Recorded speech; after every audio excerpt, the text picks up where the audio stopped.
Hello and welcome to Little Things with Amber Albee Swenson. Today, I am going to be interviewing C.L. Whiteside.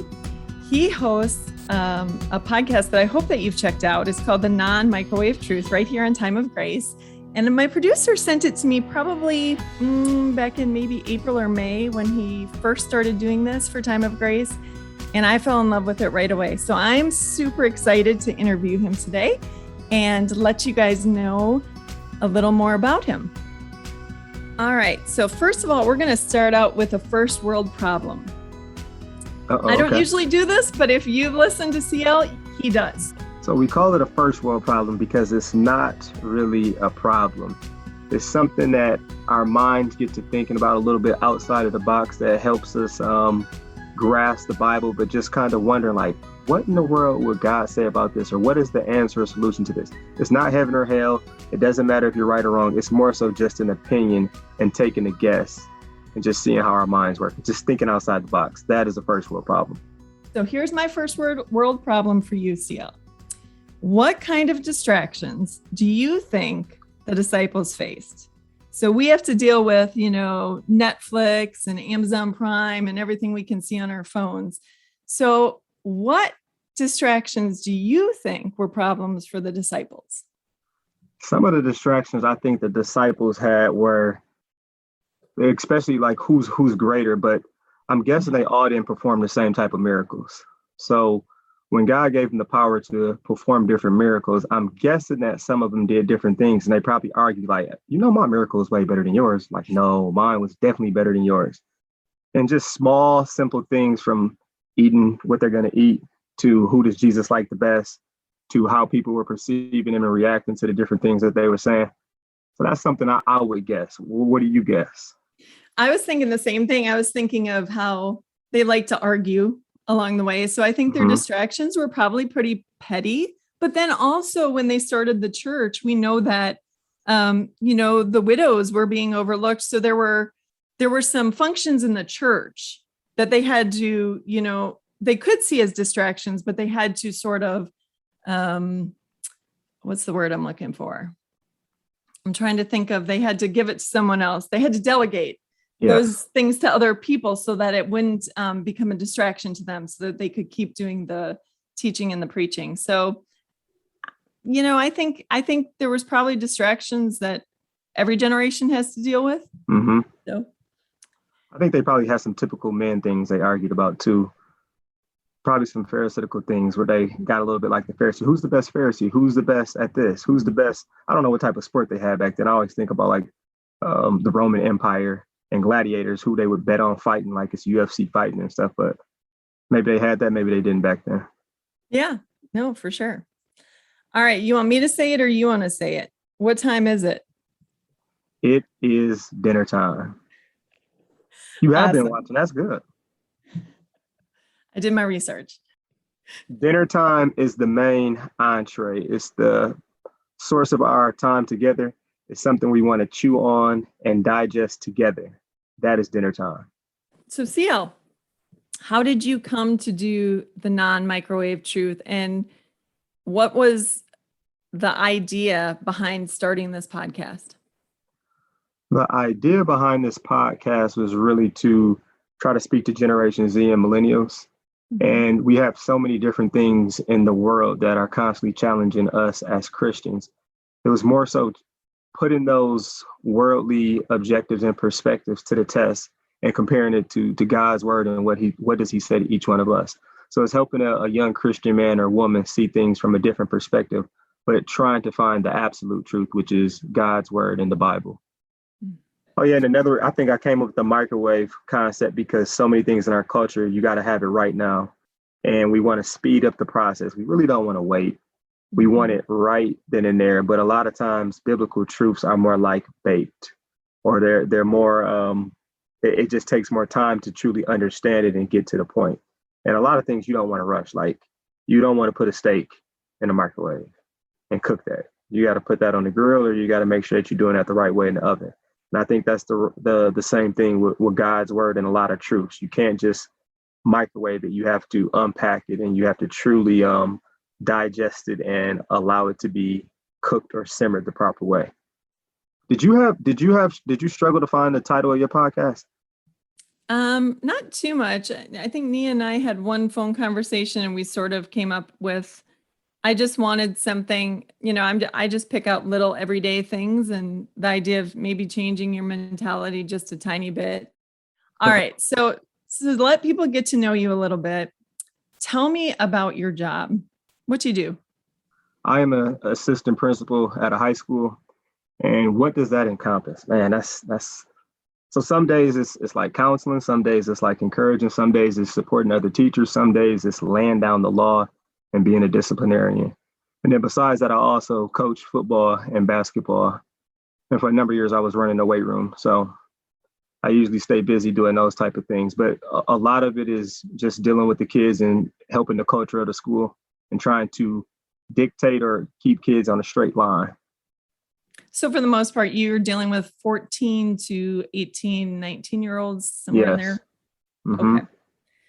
So talking about that age groups, what are some of the biggest challenges that you see teens facing today? I think it's the same issues that some of us adults face at times. It's like, what is our identity and what is our identity going to be wrapped in? And I think it's just challenging for them because they have so many different things pulling at them. And especially when they get to high school, some of their bubbles get popped with, before they came to high school, they might have been known as a basketball player or a singer or a musician. Then all of a sudden they get to high school and it's like, they're not necessarily the best, or they get cut, or it doesn't go exactly how they want. So it's them finding who they are and then trying to find a group of friends or a group of people that they can surround themselves with. And also, how do they become more independent? Because they're still children, but at the same time, they're not adults. So that's a complex area and way for them to maneuver around, for sure. I think another thing that I saw too, my son graduated last year, and I was sort of surprised at the pressure these kids put on themselves. Yes. Like, I don't know how many people I told last year, you don't have to figure out what you're going to do for the rest of your life. Like, I'm not doing anything I thought I was going to be doing when I was your age. So take the next step and don't put so much pressure on yourself. Like, what if I go to the wrong college? Well, then you figure that out and you go to a different one. Or what if I'm on the wrong career path? Well, then you stop doing that and you change directions, because that's what all the rest of us do. That's unique though. So you don't feel like you put any pressure on them? I don't put pressure on my kids because my husband went to nursing school at 27. So he had gone to college for a couple of different things. And I took a year off in between high school and college. So neither one of us really knew what we were doing. And so for me, I just figure, to be 18 and feel like you need to know what the rest of your life is going to look like is an expectation that I wouldn't even dream of putting on my kids, because I just think life happens. Yep. I think that's unique though, because since you had that little break or a different path, you know that there are multiple ways to get there. Yeah. Especially for the parents who went from point A to B to C, they really don't understand if their kids take a different path at the time. They got to do it just like I did. They got to do it just like I did, or they have to do it better. And it's like, not necessarily. There are a lot of different ways to get to this point. See, so I see it both ways, because I see the parents who put a lot of pressure on their kids. And then I also see the parents who have like almost no expectations for their kids, like my son's big into doing auto mechanics and stuff.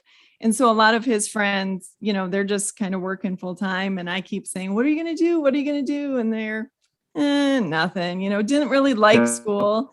And I'm like, come on, you guys are young. You have your whole life ahead of you. There's so much to do. So don't sell yourself short just because you hated school. Well, that's very true. So are there any things that you see in terms of things that teens are dealing with that us parents are totally oblivious to, that, like we're rocking around and you would love to say to parents, look, you have no idea? I think one of the biggest things is they don't understand. They might not even really know their child, especially how they talk or act on social media. Because I've seen some of my students' group chats and I'm just like, oh my goodness, like, do your mom know you talk like this? Do you know your dad? Does your dad know you talk like this? And they're like, no. And parents probably are oblivious to their children being a different person in that space. Because when you're behind the screen and you have that peer pressure and you have other people who are kind of influencing and encouraging you to act a certain way, they usually give into that type of pressure. So they usually don't know their child as well as they think they do. So that's probably the biggest thing. Ooh, that's good. That's really good. I know that my kids, every once in a while, they, I have them for Snapchat, and, I'm on their Instagram pages, and all of a You're sudden, friends with them? What? You are friends with them? Yeah. Oh, Yeah. okay. You sure you're But not like on the private story? Well, that's what I was going to Okay. say. Every once in a while, I get a little message that says, so-and-so posted a private story. And then I'm like, what are you doing blocking me? Yeah. What's going on? Yeah, I think you're right on. I think a lot of parents have no idea, or they're friends on Facebook or Instagram, they're, matched up or whatever, but the kids have more than one account, or like you said, Yes. the private chats, that we aren't privy to. And so, Yep, a Finsta or something crazy. Yep, they yeah. definitely do. Ooh, that's good. So is there something we should be doing about that, or just making sure that we're Something talking I to them? encourage parents to do is just every once in a while ask your kid to see their phone. And Yeah. if they can't give you their phone and just say, hey, show me, like, log on, let me see what you're putting on there, then that's a red flag, because they have to know, or they have to feel comfortable showing you. And if they can't show you, that means they have stuff on there they shouldn't have on there. Good to know. Good to Mm-hmm. know. I've worked with teens for years. One of the things that's broken my heart is they tend to go off to college, and at first we can still, hang out and chat together, and then a year or two down the line, they sort of want to see me less or talk to me less because they're in a different crowd and doing something different. And do you have any sort of advice for parents and grandparents as they send their kids off beyond high school? Have you seen things that really help as far as keeping them in the Word, keeping them coming back to church? Are there any things that we could be doing? I think even before they leave, is really trying to help them see that going to church is not just a religious activity. Mm-hmm. It's not something we do just to do. It's more so showing them how the church has impacted your life in a positive way. For a lot of, I would say, Generation Z and millennials, if it's not entertaining or they don't get something out of it, they don't see how it's impacting their life, it's like, why in the world would I go? And if they don't see it actually helping them and being beneficial, it's like, I don't want to go to church. Like, for what? And also just being real with them, like, hey, yeah, this pastor doesn't fit you, so you should find somewhere else. Because I think sometimes parents are like, you should just listen to him. You should just listen to him. And it's like, this might not be the place for you. And that's absolutely okay, but you need to find a different place. You need to go ahead and struggle with different things in the Word and find someone who could actually feed you and you can relate to. I think when they don't see someone who can relate to them right away, they kind of just say, forget it. And parents are like, well, why don't you get it? And it's like, I don't want to. Everything else in my life is entertaining. Why can't this be entertaining or fun or impactful, or I find meaning in it actually? I'm doing this for you instead of doing it for myself. Yeah. But one of the things that I think is really important too for older people to realize who don't necessarily have a college age kid, or they've been out of it for a while. When I used to teach my women's Bible studies, I would say to the women, do you know how important it is that when these college students come back, people actually notice them and say, hey, how are you doing? And they would say, yeah, but we don't know anything about them. And I would say, well, then you should be talking to them. Then you should be saying, where are you going to school? And how is it? And how are your classes? And do you have good professors? And, it's not hard to take 3 minutes and open up and talk to these young adults and make them feel like we care that you're here. And I think that's one thing that the church can do. And more often than not, when I start talking to those young adults, I end up having a half-hour conversation, and they're great people. If you just go up and start talking to them, they're more than happy to talk to you. So I think it goes both ways, as far as what our young adults are looking for in a church, but also making sure that the church is welcoming them. Yeah, taking time is so tough because we all get so busy. Like, we all have our different things that we're dealing with, different issues. And that is true, though, because I think about some of my former athletes, how I try to text them, or even once in a while I hit them up and say, hey, you want to do a devotion on on the Bible app. Usually they're very receptive to it. It's just more so, do I remember and make the time to actually reach out and do it? So that is tough, but that's like the only way though. You got to make the time to do it. So what are some ways that you see teens being pulled into secular ideology, and what truths, if any, are Christian teens embracing from the secular world? So you brought up identity before, but is there anything else that you're seeing? Yeah, I think a big one is just who do you love, and like the concept and term of love. And it's funny because we had a student who had like a shirt that was like a man can kiss a man and a woman can kiss a woman. There are bigger issues in the world. And I was just kind of like, well, what does that mean to you? She's like, well, like in Afghanistan and stuff. I was like, well, what does God say about a man and a man kissing? She's like, well, in my opinion. I'm like, no, I'm not talking about your opinion. Like, what does God say? So I think it's really tough because they want to they want to accept other cultures and other views and other philosophies. But at the same time, you don't want to forfeit what God is telling you. And there's a way to love someone and not agree with someone. And I think that's probably one of the biggest things that people struggle with. Like, just because I disagree with you doesn't mean I hate you. It doesn't mean that I dislike you or I want you to go to hell or it's the end of the world. It's just I don't agree with you. And I'm going to tell you why I don't agree with you, because it's not necessarily my opinion I'm basing this off of. I'm basing this off of God's word. So that's something that they're constantly being pulled to figure out and be like, well, if you don't agree, then you don't like me. It's like, nah, it's not like that all the time. And I think another one is that there are things that kind of influence them that they don't even know, like music and TV and just things of the media and entertainment, and they don't even know it. But all of a sudden you rapping a song that's talking about objectifying women and smoking and drinking, and you're like, well, I just like the beat. It's like, no, this starts to become okay to you. We become callous to the different stuff that we are constantly feeding our minds. So that's just something that some of them are very conscious of, because I know some of my students are like, yeah, I'm off social media.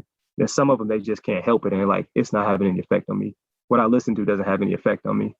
So that's probably the biggest thing in just battling, all right, what really is influencing me and impacting me? Because we're kind of in denial about that.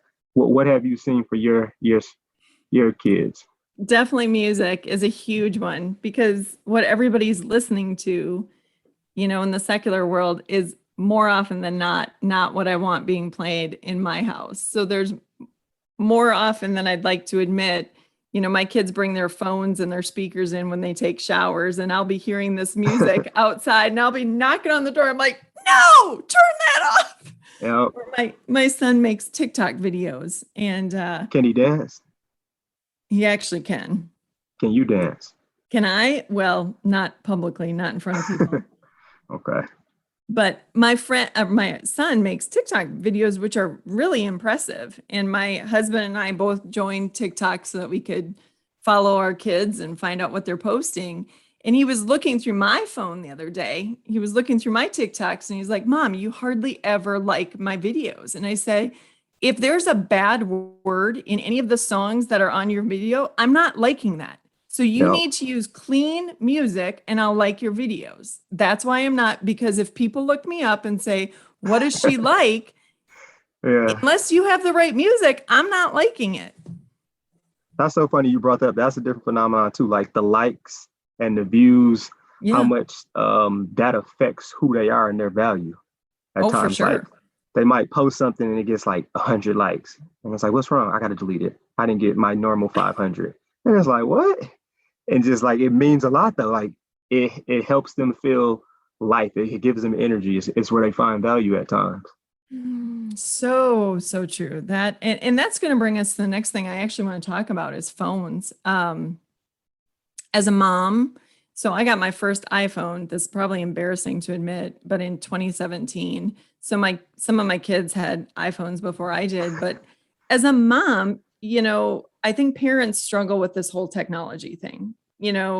We all try. I make my kids turn in their phones at night until they're 18, which they have told me I am the biggest dictator of anyone that they know. That is just so insanely crazy. Nobody turns in their phone at night, Mom. And I'm like, you're going to, because you're I know going to some sleep. parents that do that. Do you? Yes. Oh, thank It's a you, couple parents Jesus. I've encouraged to do that. Like, dude, take away their phone. Right. And dinner time, there's like a rule that you don't have your phone and that type of thing, but it's definitely a struggle. It's always a struggle, that whole idea of balance. And I've tried to teach my kids, when you're on social media or when you guys are talking, texting back and forth and all that, it's just like a shadow of the real thing. It's so much Hmm. more fun to just be together with friends and hang out and do stuff than to be on the phone. So, do you have any ideas for the balance that parents are trying to get with their teens and technology? Yeah, I definitely think if they are addicted, and a lot of them are, taking their Mhm. phones at night. So it's super funny. I just had a student, like, he's falling asleep in class, and I caught him on his phone. He's like, I was texting my mom. I was like, all right, prove it. And then he shows me the text message, and all it says is it's 2:54 a.m. She's like, go to sleep. And it's like, dude, you on your phone that much. So I Yeah. think really limiting how much they're on there, if they can't do it themselves. Some students and some teenagers could do a good job of, like, all right, I have other things to do. But a lot of them just can't limit it themselves. So that screen time and letting them know, like, all right, you only get this much screen time helps out so much. Hmm. And it's trying to get them to see, like, do you know how this is influencing or affecting you? And until they see that, I think it's always going to be a battle, though. But I don't know necessarily how to get them to see that. I guess it's maybe pointing out or having them look at some of their other friends or peers. Like, do you see how this is influencing them? Do you see, if you would have been on your phone, you wouldn't be able to do this or that? So yeah, Yeah. that's complex though. I have to say, too, at first, when my kids got their phones and I was taking them at night, at 3 a.m, when one of their friends texts or calls or something, the next morning I'd get up and I'd say, yeah, you need to tell Josh that I'm the one who's getting that phone call. So he needs to not call at 3 a.m. He should be sleeping. Yeah, like, why are So you calling so late, man? What's wrong yeah, with you? exactly. That's just it. And that's why I don't even know that most parents understand how much their kids are on those phones at night if they're not being monitored. Uh, I think that's something that millennials have passed down to them, though, that they have to have their technology all the time. It's got to be on your hip. You really can't turn it off. You might miss something. That's probably the biggest fear. I'm going to miss something. I'm gonna miss this text. I'm gonna miss the latest thing that's happening. It's like, if it's that important, you will find out about it. Somebody else is gonna tell you. Yeah. And let's face it, too. I mean, as parents, you have to be setting the example. If you're not, Hmm. because a lot of parents are sitting on their phones as much or more than their kids are. So if you're not willing to do the same, then you can't really talk to your kids about it. Well, So CL, do you have any ideas for things that parents and grandparents can do to help their kids sort of, not get swallowed up by secular culture? I think one of the big things is allowing them to express and share the things that they disagree with Mhm. and allow them to challenge things. I think sometimes we act like people aren't Christians when they challenge something that's in the Bible or they challenge God. And I don't think that's necessarily anything wrong with it, especially if you actually research it. So sometimes what I see, what we do as people is we hear something new and then we research that and we leave it at that. But it's also like, if you hear this new thing, go ahead and research it, but also research the Bible. Also look at the biblical truth and then compare and see who's going to win. And you'll be surprised, like, the Bible's going to win. Like, at the end of the day, it's going to win. And if it doesn't win, that's because it's attacking something that we might be struggling with to the point that we feel like it's our identity or allowing our feelings to rule. But if you really get to challenge in the Bible and you really get to do your research, you're going to be shocked and amazed to be like, man, this is true. I don't necessarily Mhm. feel like doing this, but this is the truth. Yeah, and I think the other thing that is so key on that too is that sometimes teens, young adults will say, but that's not in the Bible. Well, actually, body image is in the Bible. It doesn't Mm-hmm. say body image, it doesn't talk about anorexia, but God talks about how you're fearfully and wonderfully made and how he loves you with an everlasting love. And man looks at the outward appearance, but the Lord looks at the heart. Like, so those things are addressed in the Bible. So what you're saying too is just like bringing those secular things in. As parents and grandparents, it's going to take a little bit of work to say, but this is what the Bible says, but to You know, find those things. I guess it's also encouraging them to have some type of mentor or a group of people that they actually can go to with these things. Like I heard somebody was like, well, in the Bible, it never says that you shouldn't have multiple wives. And I was like, it might not necessarily say you shouldn't have multiple wives, but it did say one man and one woman. It also, if you look at all the people who had multiple wives, like it was horrible. Like there was nothing good that came from it. There was no true thing where God was approving that. So just getting them to see, like, all right, find somebody that can mentor you, find someone who can share this to you, find someone who can break it down to you.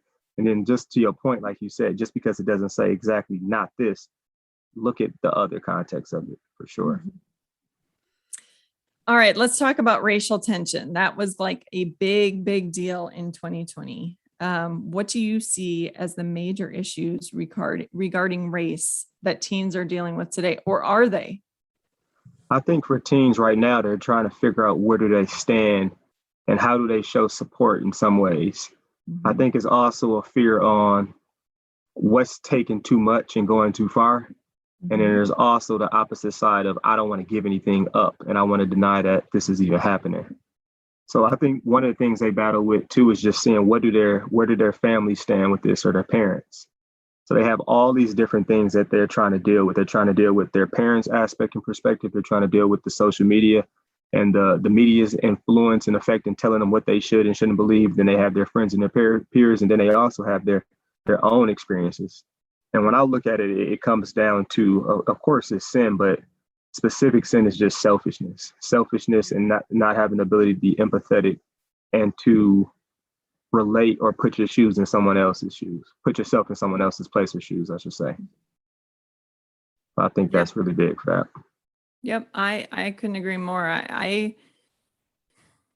My kids, my daughter, her best friend is from Egypt. And so totally different race, and they're just the best of friends. And they just, it's kind of funny until you make a deal about it. It's not a deal. You know what I mean? Like they never make a deal about it unless somebody makes a deal about it in front of them, and then it becomes a deal and you have to mess with both of them. But, I've been kind of surprised at how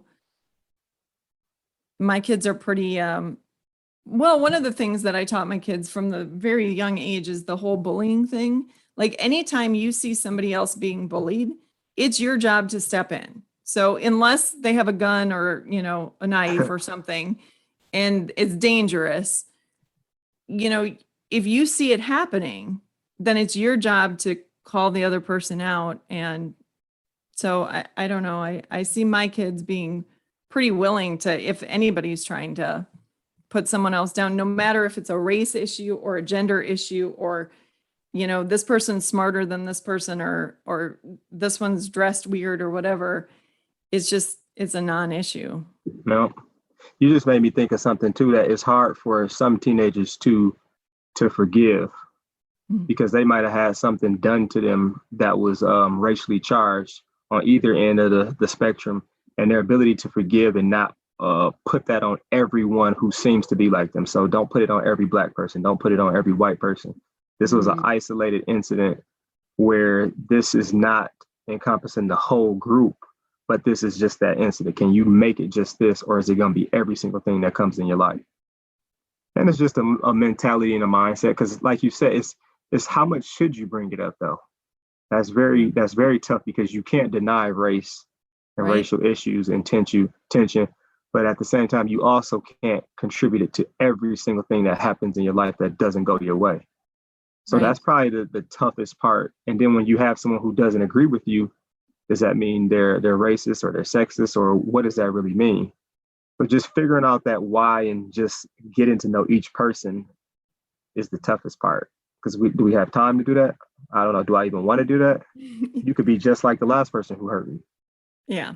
So, and that's actually really good, because I think sometimes teens have a tendency to overreact that way. This teacher just hates girls, so I know I'm not going to get a good grade in his class. And I'm, it's like, well, hold on. Just because the last person said that doesn't mean, Yeah. That's so true, because we have some students who they'll quickly go like, that was racially charged. And it's like, well, can you explain to me why? Well, this person got away with this. It's like, they didn't get away with this. well, this person got this consequence. They got this consequence because they did this and this. Like, oh, I didn't know that. They didn't tell me that. It's like, duh, they're not going to tell you exactly why they got in trouble and why they're in that situation. They're going to try to bring that up. I think that's something people do all the time when they get in trouble, especially parents bring that up. Yeah. Sometimes it's because, oh, you're doing this because I'm Black. No, you're doing this because I'm white. You're doing this because you don't have any kids. You're doing this because you're younger. You're doing this. So they bring up anything to try to get out of something. It's like if you get pulled over by a police officer, you might say you pulled me over because I'm a woman. You pull me over because I'm Black at times. So all of that stuff can definitely have some truth in it, but is it always true is a tough part. You brought up forgiveness, actually. And so I wanted to bring up cancel culture. It's a pretty hot topic in our culture, clearly. And yet Jesus tells us to forgive 70 times, 7 times. Do you see teens embracing the cancel culture, or do you think they tend to be more forgiving? It depends on how hurt they are. And it kind of depends on their personality and their perspective on it. For some, they can let stuff just roll off their back pretty easily. But for some, it's like, this has continuously happened to me. I am hurting and I'm sick of forgiving over and over and over again. More so, this needs to change. So that's probably the thing that makes them most frustrated at times. It's just like, why should I have to forgive when really this group of people or this person should change? It shouldn't be me having to forgive. And sometimes it's just reminding them, like, you can still forgive, but not necessarily forget or all of a sudden have to be buddy-buddy with that person. Forgiving a lot of times is doing something for yourself and not always just for them, because you can't swallow poison and expect it to affect somebody else. And you not forgiving sometimes is affecting you more negatively than it is affecting that other person. Yeah, but I think you hit on something that's really important for our teens to learn, and that's boundaries. Like you said, just because you forgive somebody doesn't mean you let them do it again and again and again. So it was Maya Angelou that said, if a person shows you who they are, believe them. And so when my kids come home and say, so-and-so did this, and it really stunk and they really hurt my feelings, I'm like, definitely forgive them. Give them another chance, but just keep in the back of your mind, and then when that happens again, we're sort of like, okay, now you got to have boundaries. You can't tell them everything because their tendency is to throw it back in your face at the worst possible moment. So, learning those things, not letting yourself get walked on all the time, forgiving, being loving, but putting those boundaries up is an important part of being a teen. Yep, it truly is. And I think that you just have to, like, kind of given the police example, is you have to assess and understand where people are coming from. So when I look at a police thing, especially for Blacks, you have to understand that if their encounters have been with police officers and they have been negative, they're going to have in their mind, we're going to have in our mind necessarily that this police officer is pulling me over for X, Y, and Z. So that doesn't give me or anyone the right to be like, well, that's not what happened, because we don't really know. It's more so assessing the situation and then just also being real about what happened. Why did this happen? And I think when we're not in that position, sometimes we discredit it. Yeah. And then sometimes when we are in that position, you also don't want to be victim blaming too. Mm-hmm. So that's the toughest and the finest line on how do you make progress with that, though. Because sometimes it's absolutely real. And sometimes it's like, is this because of something else that happened to me or experience that I had before? And both are real, but doesn't always make it a fact. And what do you even do with it? My son has a 1970 Chevelle that is loud and fast. And so he knows, we've told him from day one, you will get pulled over every single time you go too fast. So don't be surprised. It's going to happen. If you're doing it, they're going to notice you because your car's loud. So don't be surprised.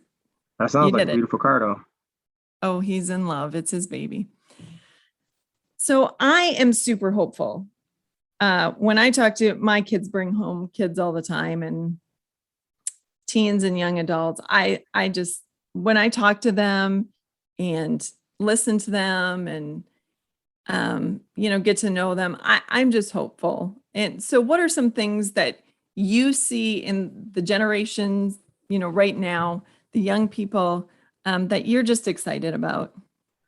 I think their knowledge on a lot of things is so much farther and more advanced than millennials and older, I should say. And it's more so I always just say to them, so you have this knowledge, you have this awareness. What are you going to do with it though? Mm-hmm. Like it's one thing to know to have the foundation. It's more one thing, another thing to actually act and to walk with your talking. So that gives me a lot of hope. And it's the ability and the courage to want to make an impact. Like a Yes. lot of them want to make an impact. They want to defend what's right. It's more so just understanding what is truly right. They want to defend the truth, but what is absolute truth? I think there's a lot of courage, there's a lot of impact, there's a lot of desire to do meaningful and purposeful work. And they got the energy right now. They definitely have the energy. So I think you lose that energy when you get a little older and things don't go your way a couple of times and you just have to deal with mess in this world. But right now they definitely have the energy and they want to make the impact and they want to do purposeful and meaningful work for sure. I think that's true. And I also see them. I think that I think I had more tunnel vision when I was young than they do. They seem to be more aware of people around them. I think from what I see anyway. Just yesterday, I was going to just mow my front yard quick and I brought the lawnmower over and my son and his friend were over working on their trucks. And I just, pulled the cord a couple times and it didn't go. And my son's friend just stepped right over. He's like, let me get that for you. And I go, I'm fairly embarrassed, but thank you for noticing. He didn't just let me sit there and figure it out. He was aware he's working on his own truck, but he's watching me bring the lawnmower up over and he didn't sit and watch me struggle. He just immediately was like, she needs help. So Yeah. I love that they're more aware, I think, than I was at that age. I'm not so sure I notice people more. So Yeah. Especially when they don't have the phone in their hand. Yeah, no, for sure. For sure. For sure. Well, I loved having this conversation with you, and I'm really excited for the listeners to just get to know you better and know what's on your heart. I enjoy listening to your podcast. So a couple of things that you brought up today, I was thinking about podcasts that you've done when you talked about being offended, and I know you did one on that, and how everybody gets offended all the time, and checking your facts, and is it a fact or is that just your opinion? And so I hope my listeners will go and check out the Non-Microwaved Truth, because I think there's a lot of good stuff in there. Well, I had a question though for you. Yeah. Is there anything that you think that you really did a good job of talking to your children about?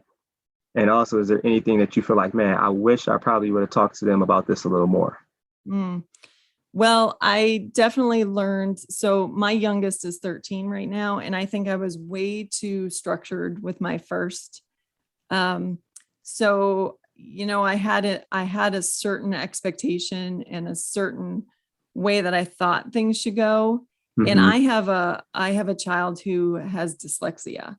And so when that child came along, everything got blown out the window as far as expectations. So because school didn't go the way it should go. And so that really taught me that I had started out with these expectations of how I thought school should be and, what it should look like for all my kids. And pretty early on, I figured out that wasn't going to be the way it was going to be. And I wish that I would have learned that earlier, just because I would have been far less stressed out when things don't turn out. So I think that's one thing. I was way too structured, or my expectations in terms of how things were going to go. I really thought, because I'm type A, so I sort of thought my family's going to look like this, and this is what we're going to do, and this is how we're going to go. And, every child is so, so different that, thankfully God knocked me alongside the head pretty early. One of the things that I think that I've gotten a lot better at, that I really stunk at to begin with teens particularly, is I used to think that I had to correct everything that they were doing. And actually, I really, really appreciated the podcast you did on prayer. Be careful what you ask, because I think as parents, it's really easy for us to pray that God gives them the easy way. but that's not the character building way a lot of times. And so I think we have to be a little bit careful that we don't let them struggle through. And what I've learned through my two oldest ones saying to me different times, Mom, don't correct me. Just let me figure it out.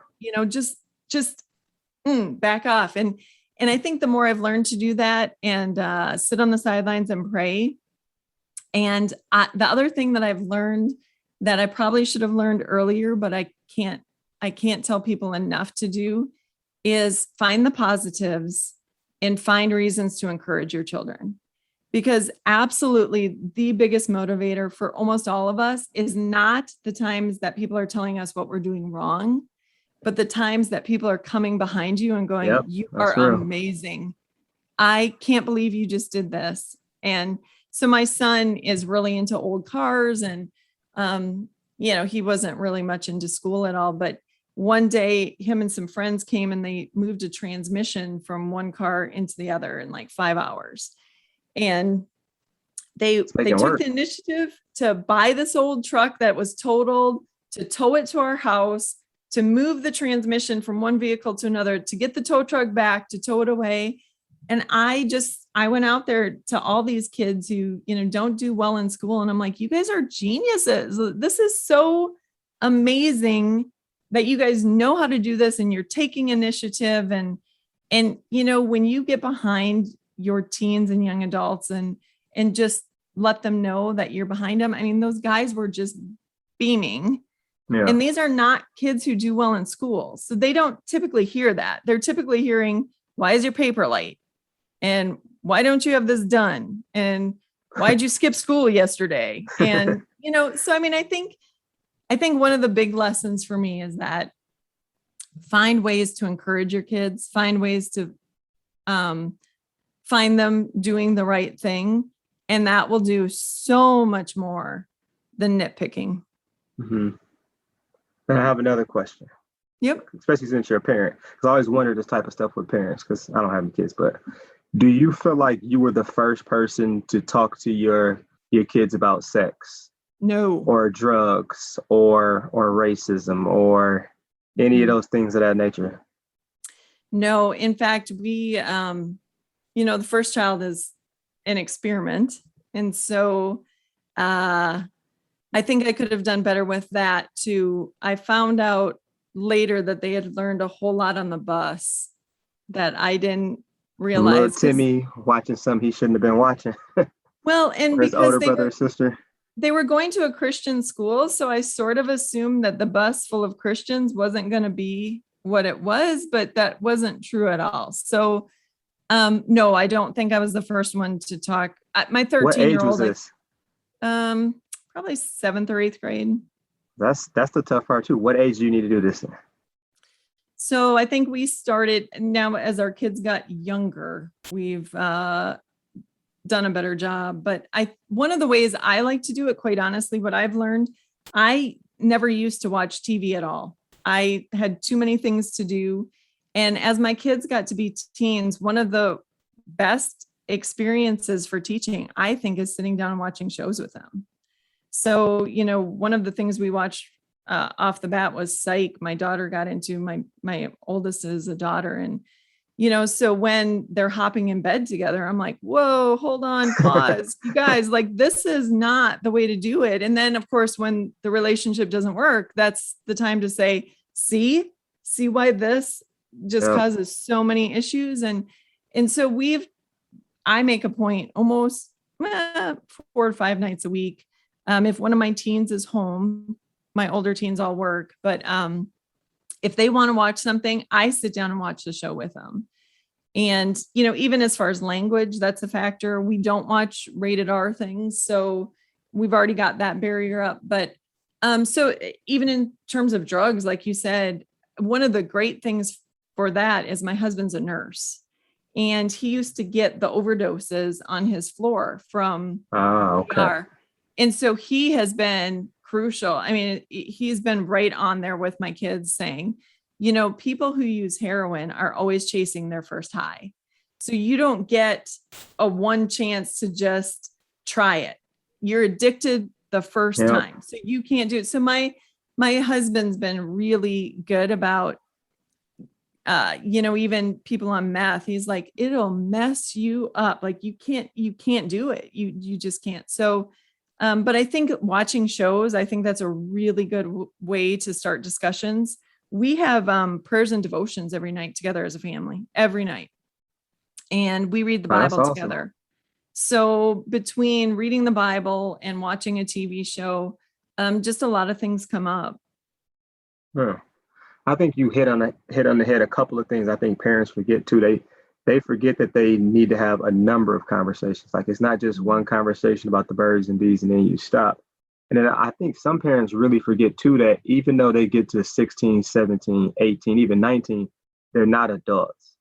Because I know some parents are like, well, they're going to do what they're going to do. So I'm going to get them the condoms actually. And it's like, what? Like they still will listen to you actually. They still want to hear what you have to say. It might be a little battle right then and there, but they're listening more than you think. So that those ongoing conversations, and sounds like you're very intentional, is awesome.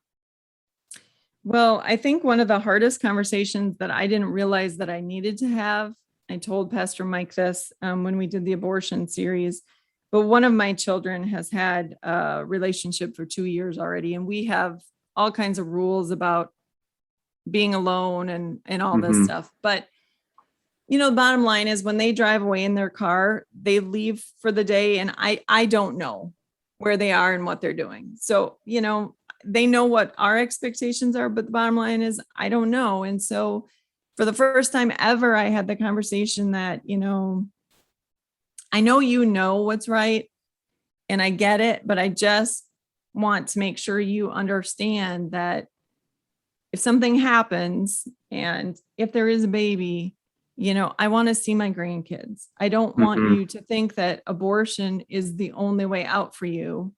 So I want to make sure that you understand that if things don't go as planned, I want to be part of the conversation. And I don't know who was more red, me or the child, as I was saying this. And honestly, the child looked at me. I mean, I'm saying child, I'm trying to keep sex out of it and everything. But my child was like, oh my gosh, Mom, I can't believe you just said that. I'm like, I just want you to know that I want to be part of the conversation. And I don't want you to feel like if you don't live a certain way, you can't come talk to me. And so. Yeah, because it only takes one time. That's exactly right. And I think the other thing that I'm trying to learn, which is really hard for me sometimes, is to just be super transparent with my kids about what I did right and what I did wrong. And to just be like, you think that you can't talk to me because I did everything right. I didn't do everything right. And so you can talk to me. That's something too I think about, is that when I do have those conversations with my athletes and different students and different kids, I want to be very transparent, but then I'm very conscious, like, man, I got to make sure I'm not making it seem like it was cool or like this is what everybody did. I almost have to share the consequences with them too, or just like, this is why this was so stupid, but you can do better than me. You can do better than me, but I did mess up too. The transparency is the key. I think they desire that a lot. Yeah. And I think I know that my kids, especially early on, I think when I did it wrong and I was chasing my kids all the time and saying, you're doing this wrong, and, trying to fix them and correct them. And, I think the 1 or 2 times that they said, not everybody's perfect like you, Mom, woke me up to the fact that, oh man, I'm doing a really bad job of making them understand that I was a teen and I know the challenges and I didn't do it all right. So then you kind of have to backtrack. But I think all of this comes down to relationship. And just making sure that your kids know, and not just my kids, the kids that come to my house know that I'm available to them, that I will be your mom if you can't talk to your mom. And I might not tell you what you want to hear, but I'm here and I love you. So I think that's just a big part of teens and young adults, is just making sure that they know that we care for them and that we're willing to have the conversations, even if they're awkward, difficult, hard conversations. We're willing to be there for them. Yep, the more you do it, the better. It's only awkward if you're allowed to be awkward. And it is sometimes awkward. Thank you, CL, for taking the time to talk to me today. I really enjoyed it. I hope that you enjoyed this conversation I had with CL as much as I did. And I hope that you have lots of little nuggets to take away as you deal with your children and your grandchildren, or even just young people in our congregations. I hope that you have ideas so that you can take little things and use them to really help these teens and young adults feel like they're part of the body of Christ. This has been Little Things, because in God's kingdom, the little things are the big things.